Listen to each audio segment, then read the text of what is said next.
ছয় নবজাতকের মৃত্যুর ঘটনায় ১.৫ মাস আগে আদ্দিন হাসপাতালের লাইসেন্স বাতিল করেছিল স্বাস্থ্য অধিদপ্তর। লাইসেন্স বাতিলের সেই সিদ্ধান্ত প্রত্যাহার করে আবারও কার্যক্রম পরিচালনার অনুমতি দিয়েছে সরকার। তবে সরকারের পক্ষ থেকে দেয়া হয়েছে ৩টি শর্ত। লাইসেন্স ফিরে পাওয়ার পর আজ হাসপাতালের কার্যক্রম কেমন চলছে তা জানাতে আমাদের সাথে যুক্ত হচ্ছেন সহকর্মী মেহেদী হাসান।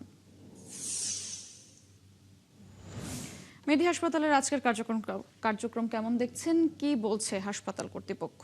তাছাড়া রোগীরা আসছে কিনা, যেহেতু অনেকদিন পর হাসপাতাল খুলেছে, কি দেখছেন?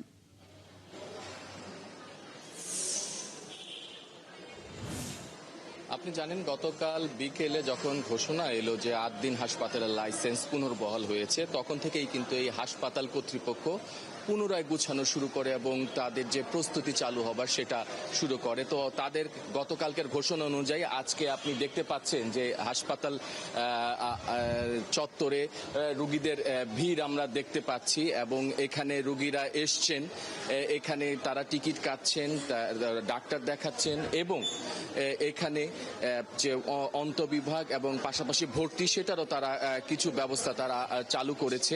এখানে আমরা দেখতে পাচ্ছি যে রুগীদের ভিড়, কিন্তু রুগীরা এখানে টিকিট কাটছেন। আপনার সাথে একটু কথা বলি। আপা, কতক্ষণ থেকে রুগীরা আসছে একটু বলবেন আমাকে? সকাল থেকে আসছে না?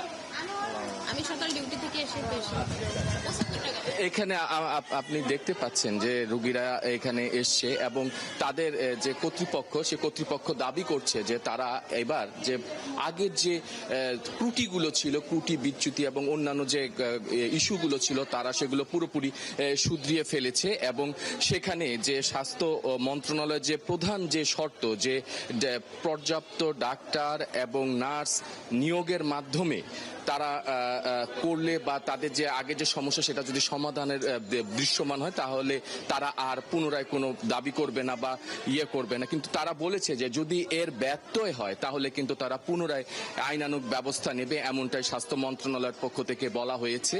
এবং এখানে আমরা দেখতে পাচ্ছি যে রুগীদের অনেক ভিড় এবং এখানে অনেকেই কিন্তু তাদের শিশুদেরকে নিয়ে এসছেন এবং এখানে একদম নিয়মই যেভাবে তারা আগে যেভাবে তাদের রুগীদের সেবা দিত ৮ দিন হাসপাতাল কর্তৃপক্ষ, সেভাবে কিন্তু এখানে আমরা দেখতে পাচ্ছি সেবা দিচ্ছে।